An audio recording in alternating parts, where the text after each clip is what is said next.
Hey everyone, good afternoon, good evening. We are here for another I Care for Your Brain lecture. We are here every Wednesday night at 6 o'clock. And my pleasure is to give you good quality evidence-based information about this fascinating thing called the brain. What I really care about though is how does the brain interact with you as a person, with your family, with your abilities, with your interests in life. We can't just talk about the brain and put it in isolation. What we're going to talk about tonight are some of my favorite people, neuropsychologists. Who are these people? What do they do? What is their training? How can you get in touch with one? How can they help you? And the focus of tonight's talk is their board certification. And this is really important to establish competency within the specialty of neuropsychology. And the reason that this matters is because anyone with a doctorate in either psychology or counseling can refer to themselves as a neuropsychologist. And that is troublesome to those of us who have done the very specific training that you need, and I'm going to tell you about all of that tonight. To become boarded by the American Board of Professional Psychology, ABPP, you have to go through a very rigorous peer-to-peer evaluation and demonstrate your competency in a lot of different areas as a way to guarantee to the public that this person has earned the title of clinical neuropsychologist. They have the training, they've taken the classes, they've taken care of the people with the right supervision from the right people, and they have to undergo ongoing, continuing education about the brain and behavior. If we don't have this certification, or if someone is not eligible to get this certification, we worry that people can just be practicing because they fancy themselves a neuropsychologist. I actually got into a little bit of a tussle with someone online yesterday. There's a Facebook group for people that do different types of testing, and somebody said, one of my New Year's resolutions is I would like to start dabbling in geriatric testing for Alzheimer's disease. And is there anything you would recommend that I do in order to become an expert in this area? I have a PhD in counseling. And I couldn't resist saying, yeah, there's a few things you could do. You could get your PhD specializing in clinical neuropsychology. You could do a 1-year internship specializing in clinical neuropsychology. And you could do a 2-year fellowship specializing in neuropsychology. Those are the basics. Those are the foundational education pieces that you really should have in order to call yourself a clinical neuropsychologist.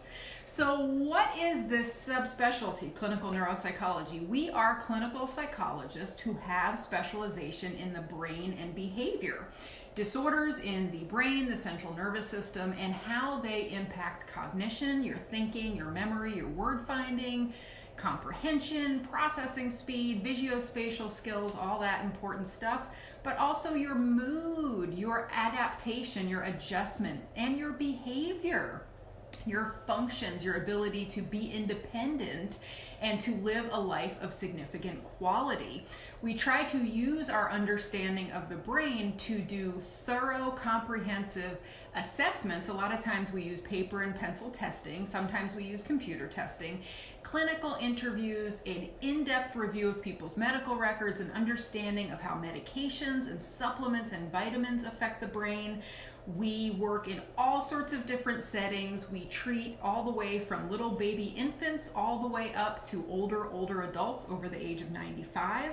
Our job is to really determine patterns of cognitive and emotional strengths and weaknesses to get really good and clear on what diagnosis best fits you. And what I like the most, and what I think a lot of my peers like the most, is that we do something with that information. You put about 3 to 5 hours into an assessment with me and the other doctors in my practice and most other neuropsychologists. Well, that time spent should really get you a return on the investment, and it shouldn't just be in a report that is remedying the curiosity of your providers. It should really go into a plan of care that is personalized brain health recommendations for you. We have to use that information for good, knowing what we now know about the way your brain works, how you're coping with what's happening, what we know about a brain disorder, essential tremor, Parkinson's, a stroke, Alzheimer's, a brain injury. There's so many different things. What is it that we can do that will best support your independence, the health of your brain, your mood, your family functioning, your ability to work. We are very practical clinicians, and I think that's what I like about it the most. I think we're really good at working with a team of other professionals. We really value the input of rehab doctors and speech and language therapists and counselors and social workers, and we really see ourselves as one piece of a much greater puzzle to get people better. That is what we care about. You can really think of us like care partners. If any of you have seen a neuropsychologist, I would love for you to just type in and let me know if you found it to be a worthwhile experience, if you felt like of all your providers, that was the one that you learned the most from. I think that's one of the things I'm most proud about, is we really are educators. We like to, the people that are drawn to this profession, I think, are truly helpers by nature. They also happen to be, kind of intellectually curious people, academic people, and so when that comes together in the right way, that can make for a really, really positive doctor-patient relationship. We care about the big picture. Oftentimes we are the only ones who are taking a bird's eye view and not just looking at our little narrow specialization. We have time. This might be one of our greatest strengths, is that a lot of medical providers are working within a lot of time constraints, especially within academic institutions, private clinics. There are prescribed amounts of time that you can be with your patients. The way neuropsychologists work is we typically work in hour slots. So we have an hour for the interview, about 2 to 4 hours for the testing, and an hour for the feedback. I don't know about you, but when I think of going to the medical doctor, I don't assume I'm going to get an hour of face-to-face time every time that I have an appointment. So we really try to be very personal and very in-depth. So we work in hospitals, rehabs, private practice, primary care, neurology, academic medicine. And so what we're going to talk about tonight is this board certification issue. So what I want you to know first off is that there is a difference between being board certified as a physician and as a psychologist. So physicians must be board certified in order to practice.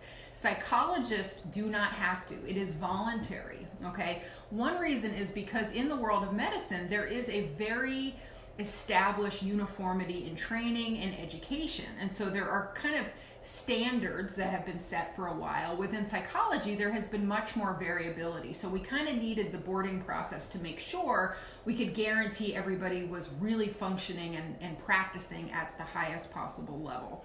So we use something called the Houston Conference Guidelines as kind of our benchmark.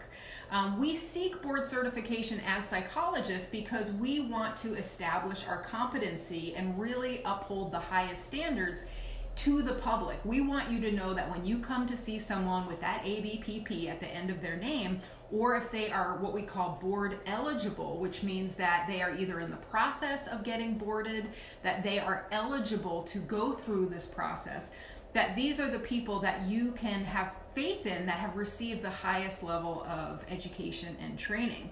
The word neuropsychologist, like I said before, is not governed by any state board. Any psychologist can use the term.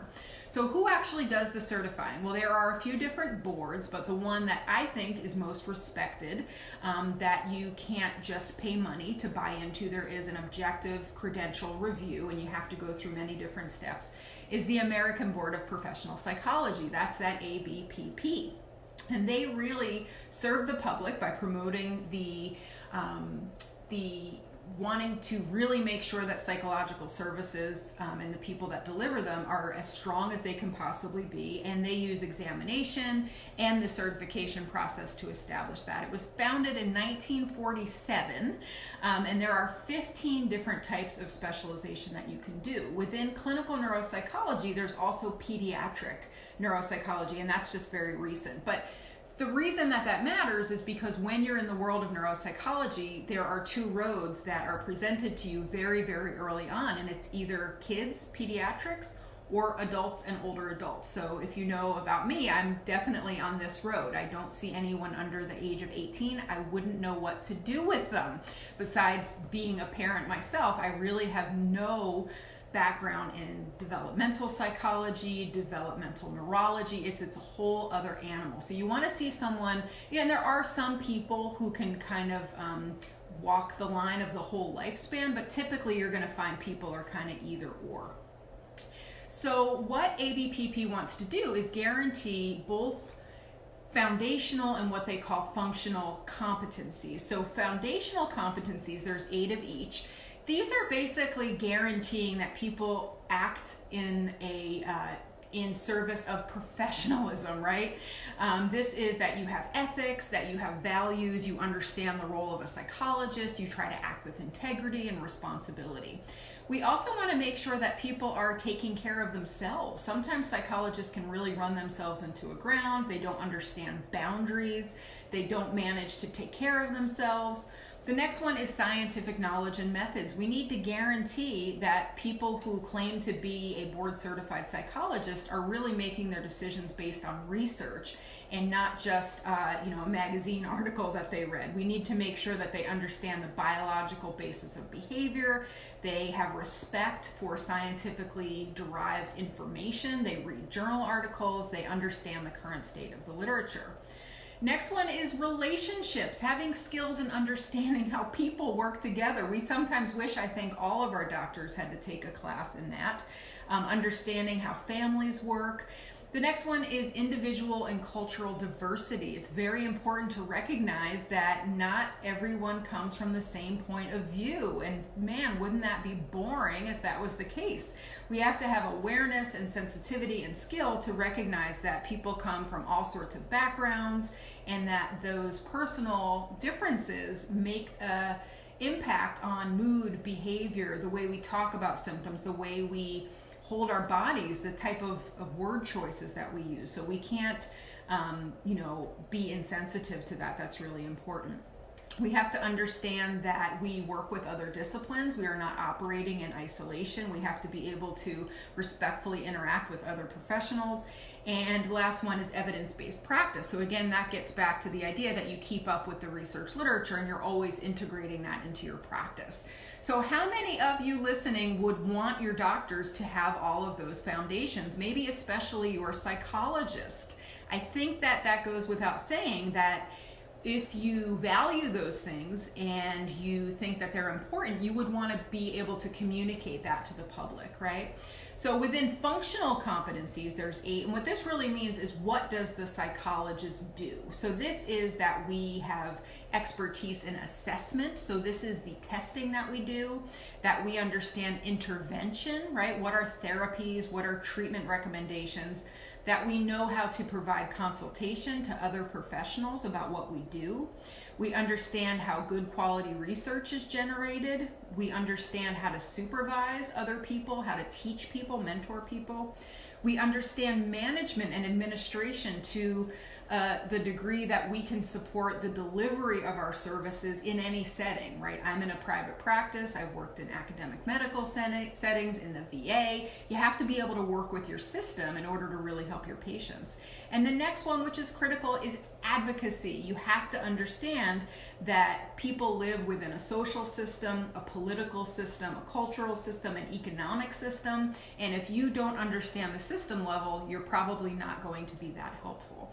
So within the world of clinical neuropsychology and getting boarded, I want to just briefly tell you about that. I was boarded, I might have to look at my degree here, in April 2013. I was extremely proud and grateful to get my PhD at Boston University, and it really was the chance of a lifetime. But I have to say, I feel just a little bit more proud of getting boarded, because it really was the stamp of approval by my peers, who I respect so much, that I had the expertise and the skill to be able to stand next to them and have these initials after my name. So it's a pretty vigorous 4-step process. The first thing is a credential review, where you have to send in all your graduate school classes, all the different things you did while getting your doctorate, and they have to make sure you actually specialized in neuropsychology. So you took neuroanatomy, you understand assessment and therapy and systems and biology and chemistry and all of this good stuff. Once you pass that, then you get to go on to taking a written test. If I remember correctly, it's 200 questions, and it's multiple choice, and boy, it goes the whole range of understanding general psychology, clinical disorders, brain and behavior. It's pretty extensive. And once you pass that, then you get to submit 2 clinical reports, which is basically you get to submit 2 work products, and people review them to say that these are good enough that you can come in and do what they call the oral exam. So once you get to the oral exam, they do this twice a year in Chicago. And that has 3 parts. So once you can kind of see maybe why it's such a big deal. And you have to be so dedicated to wanting to reach this high standard that you'd be willing to go through all these steps, right? It's also very expensive. By the end, it's probably, airfare to Chicago. I mean, probably at a hotel, $2,000 for all the testing and the preparation and all that stuff, but completely worth it. So once you get into the assessment in Chicago, you have an live ethics exam with, the giants in the field. So not only are you proving what you know, you're also kind of holding your cool with these people whose books you've read and people that you just think are, it's like meeting a rock star. We have what we call a fact-finding exam, which is where they give you a few sentences about a potential patient, and you have to show them you know all the right questions to ask, what kind of testing should be done, how to interpret that testing, and the way you pass it is by getting the ultimate diagnosis correct. So they might say something like, a 57-year-old woman comes into your office, her left hand is shaking up and down and she is crying, and you have to basically take it from there and figure out what questions do you need to ask, what types of testing should have been done, and it's pretty intense. The next one is you have to go through some question and answers about those 2 cases that you submitted. So you kind of have to be experts on those 2 areas. So I did mine on Lewy body dementia and a patient of mine who had a cerebellar stroke. So you better believe I knew everything about those 2 things before I went into that room. So once you're boarded, then you are allowed into this kind of upper echelon of brain and behavior where you're on listservs and you get to go to conferences. And that's the other thing. It's not just proving that you can do it. It's the ongoing enrichment and the connection with the community that is really, really important. So how many people are boarded in the United States? Well, the last official number I could get was from about 1.5 years ago. And about 4% of licensed psychologists in the US were boarded. So that was almost 4,000 people. But within neuropsychology, I would say typically there's the most importance to establish our expertise. And so within neuropsychology, there's about 1,300 of us, we think, right now in all of the states and Canada and Australia. In North Carolina, where I live, there are 27. I think I was number 21 or 22. In South Carolina, there is 1. I looked at all my favorite states. New Mexico, there are 7. New Jersey, where I'm from, there are 9. So I need to talk to you by the time we end tonight about access to these people, because it's not like there's a lot of us, okay? So if you go on www.abpp.org/directory, you can put in your state and see where the boarded people are at. You can also send us a message here on Facebook and we will be happy to help you with that. So access, right? How do you find these people if you live in, somewhere that is fairly remote? Well, there's 2 things. So yes, in a way, someone who is already board certified has kind of shown you that they have what it takes, right? But there's also plenty of just as competent people who are in the process of getting boarded and are eligible to be considered for all those exams. And those people are called board eligible. And what that means is that they have done the specialization in graduate school, a 1-year internship.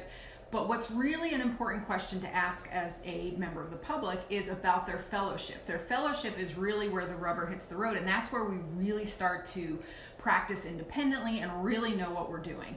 So most psychologists do a 1-year fellowship, and that is the standard. Except in neuropsychology, we do a 2-year fellowship. So one very easy question that you can ask someone is, did you do a 2-year fellowship? Did you specialize in neuropsychology? That's very, very important. There are plenty of us who are out here and are interested in something called telehealth or teleassessment, teletherapy, which is basically where I can do an assessment or therapy just like this over the phone. The problem is that our licensing laws are not quite modernized just yet. So the way it works now is I have my license in North Carolina, and if I wanted to talk to someone over the phone about their personal issues and how to do an assessment for them and make personalized recommendations, I would also have to have a license in the state that you are sitting in. So we do get a lot of questions here on I Care for Your Brain about, can I talk with me? Can she help me with this? And I would really love nothing more than to be able to do that, but to do that ethically and legally, the laws are going to have to change. It's definitely something that's on the horizon. A lot of people are getting, a lot of state boards are changing the way that they're thinking about telehealth, and really it has to do with access. So it's something that I'm very interested in. Hopefully that will change in the relative near future. So the next time you go to your primary care doctor or to your neurologist, if you feel like an in-depth evaluation of your brain, how the psychology of yourself is interacting with what happened to your brain, I think you should bring up the idea of a neuropsychological evaluation. You might have to do a little legwork yourself. I'll post that link to the website where the directory is so you can find the best person locally. It might be that they're a little bit of a ways away. Most people will allow you to do the interview and the testing during one-day appointment, and then perhaps we can call you on the phone and do the feedback so it only takes one appointment. But I really think if you have a brain health challenge, and these are the obvious ones like a stroke, Parkinson's, essential tremor, brain injury, that's a no-brainer. You really should see one of us. But also there's plenty of people who are just worried because of a family history that maybe their memory problems are something more than just aging, or people who have uncontrolled diabetes. That affects the brain. So there's direct reasons why it might be good to see one of us, but also if you feel like there's been any kind of a change that is concerning to you or a loved one in the areas of cognition, so that's that short-term memory, language, comprehension, processing speed, organization, planning, or a change in behavior, right? Someone's just really not acting like themselves, a change in mood, not interested in things like they used to be, and a change, maybe most importantly, in everyday function. Are they able to be as independent as they once were? The professional who is going to give you the most personalized, in-depth assessment is a neuropsychologist. We are really in the position to help people who are concerned about the brain or know that they have a problem with the brain. So if you haven't seen one of us yet, I would really like you to consider it. I will be back here next Wednesday. Don't quite know what I'm going to talk about yet. Maybe one of you guys will shoot us a message and inspire a lecture. That's really how this works. I want this to be interactive. And I want this information to reach as many people as it will help. So if you can help me in doing your part by sharing it on your page or any Facebook groups that you belong to, that would be awesome. That's really why I'm here with you, is to not just be one person in my office with one person, but I'm inviting you all into my office so we can get the word out about the highest quality brain health care that you really have a right to. So thank you guys so much, and happy Valentine's Day. Take care. Bye-bye.